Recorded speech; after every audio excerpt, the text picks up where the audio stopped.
विधानसभा ticket को लेकर engineer Iqbal ने रखा अपना पक्ष, जनता से अपील की। विधानसभा ठाकुर द्वारा के अंतर्गत समाजवादी पार्टी के कई कार्यकर्ताओं द्वारा लंबे समय से विधानसभा चुनाव की तैयारियां जोर शोर पर हैं। इसको लेकर क्षेत्र की जनता में भी भ्रम की स्थिति उत्पन्न हो रही है और सपा का वोट बिखरता नजर दिखाई देने लगा।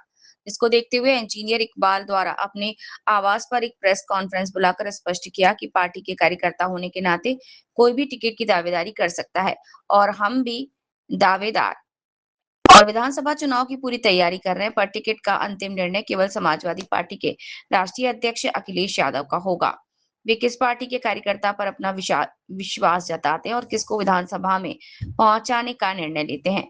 हम जनता के बीच जाकर केवल अपने राष्ट्रीय अध्यक्ष अखिलेश यादव के नेतृत्व वाली सरकार उत्तर प्रदेश बनाने की अपील जनता से कर रहे हैं और क्षेत्र की जनता से ऐसे प्रत्याशी को चुनने की मांग कर रहे हैं जो कि अपने प्रत्याशी को चुने और जो हर समस्या को विधानसभा में जाकर सरकार के समक्ष रख सके और क्षेत्र के विकास में आपके कंधे से कंधा मिलाकर आपके साथ चल सके, हर सुख दुख में आपके साथ हर समय खड़ा रहे। Vande Bharat live TV news से हरिश्चंद्र शर्मा। पूर्व ब्लॉक प्रमुख हैं और सूत्रों से ज्ञात हुआ है कि आप विधानसभा प्रत्याशी के रूप में समाजवादी से उभर कर आ रहे हैं, इसके लिए क्या कहना है? देखिए, मैं समाजवादी पार्टी का कार्यकर्ता और कोई भी कार्यकर्ता को पूरा हक है तो वो अपनी पार्टी से टिकट के लिए दावेदारी पेश कर सकता है। उसी लिए मैं दावेदारी पेश कर रहा हूँ। बहुत टाइम से राजनीति में हूँ, मेरा पूरा परिवार बहुत सैकड़ों वर्षों से राजनीति में है, समाज की सेवा कर रहा है। मैं 2016 से लेकर 2021 तक पूरे जनपद में मैं सिंगल ब्लॉक प्रमुख था समाजवादी पार्टी का, जो पूरे 5 वर्ष मैंने पूरे किए। फिलहाल मेरे बड़े भाई अब्दाल हुसैन प्रधान जो हैं जिला पंचायत के मेंबर हैं। पिछली बार भी पिछले टर्म में 2016 से लेकर 2021 तक वो जिला पंचायत के मेंबर हैं। मेरे घर में पिछले बार भी 2 बीडीसी के मेंबर थे, अब कभी 5 बीडीसी के मेंबर हैं।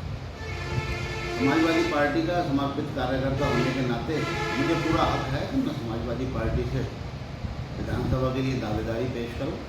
अब उसमें जो भी निर्णय पार्टी का आएगा सब लोगों को मंजूर होगा, मुझे भी नहीं। जैसे कि अभी आप क्षेत्र में निकलकर लोगों के बीच में पहुंच रहे होंगे, तो क्या लगता है आपको कि जनता आपका कैसा सहयोग कर रही है? देखिए, जो लोगों के बीच में पहुंचने का मकसद है वो सिर्फ 2027 में समाजवादी पार्टी की सरकार लाने के लिए है, टिकट की दावेदारी के लिए नहीं है। वो हम पीडीए पंचायत कर रहे हैं, लोगों के बीच जा रहे हैं, लोगों का प्यार हमें बहुत मिल रहा है और लोगों से अपनी बात रख रहे हैं, पीडीए के लिए बात रख रहे हैं। आने वाली 2027 में आदरणीय श्री अखिलेश यादव जी को मुख्यमंत्री बनाने के लिए बात रख रहे हैं।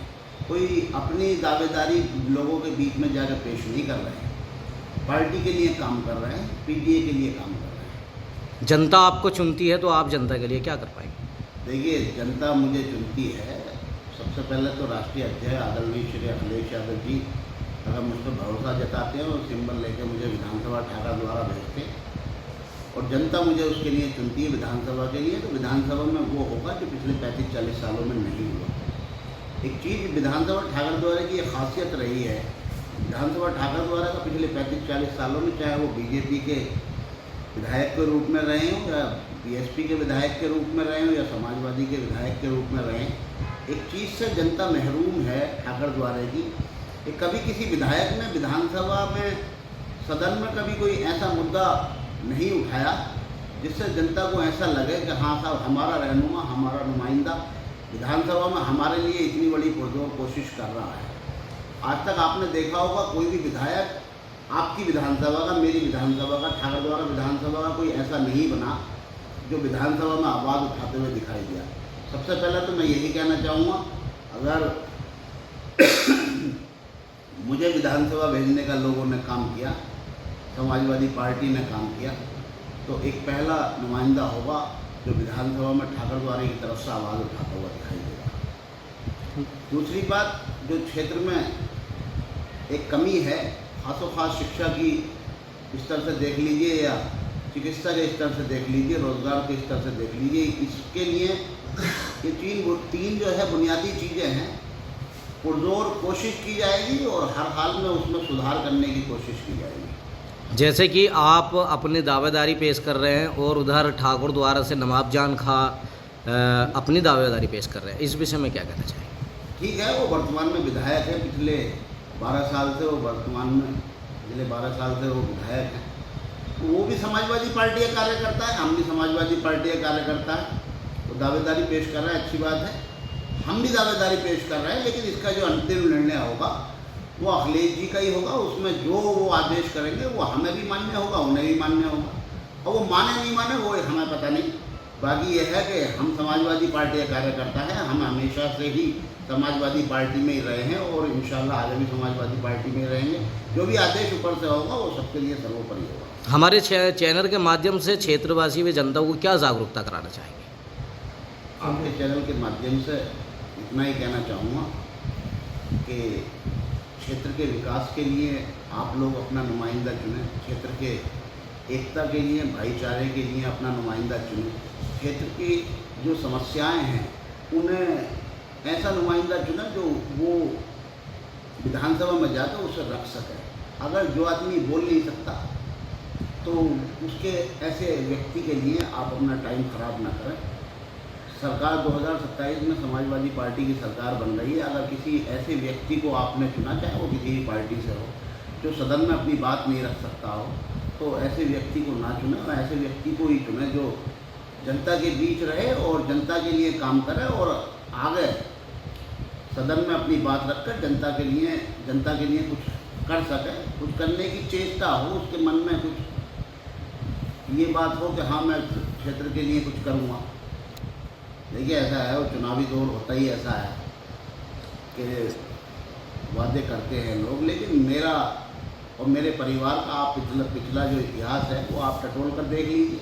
लोगों के लिए किस तरीके से मेरे यहाँ हमेशा दरबार खुले रहते हैं, यहाँ जनता दरबार लगा रहता है। आप 10-20 दिन यहाँ रुकिए, आपको पता चल जाएगा कि कौन लोग काम कर रहे हैं, कौन नहीं कर रहे हैं काम। जहाँ तक बात रही कुछ करने न करने की, 3 मेन मुद्दे मैं लेकर चल रहा हूँ जनता के बीच में: शिक्षा, चिकित्सा और रोजगार। दुनिया में कोई से भी देश आप चले जाइए, अगर वो देश तरक्की कर रहा है, डेवलप हो रहा है, तो उसके पीछे 3 बुनियादी चीज़ें हैं: वहाँ का रोजगार, वहाँ की चिकित्सा, वहाँ की शिक्षा। ये 3 मुद्दे हैं। विधि का काम आता है, लोग करा देते हैं, लेकिन ये सफिशिएंट नहीं है। इंफ्रास्ट्रक्चर की जो बुनियाद है वो इन 3 चीज़ों पर है। सर एक बात मैं चाहूँगा, मैं समझे, देखिए आज़ाद समाज पार्टी अभी जन्मी है। समाजवादी पार्टी बहुत पुरानी है। समाजवादी पार्टी आपने देखा होगा पिछले बहुत टाइम से बुनियादी चीज़ों को लेकर ही काम कर रही है। जब 2012 में अखिलेश जी की सरकार बनी तो आपने देखा होगा हर वर्ग को उन्होंने फ़ायदा पहुंचाने की कोशिश की। जहां तक आज़ाद समाज पार्टी की बात है, अभी नई है, एक सांसद हैं उनके जो खुद राष्ट्रीय अध्यक्ष हैं।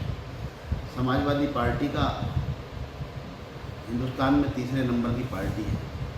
इस बारे में मैं बस इतना ही कहना चाहूँगा कि जो पीडीए की असल हितैषी है वो समाजवादी पार्टी ही है। ठीक है।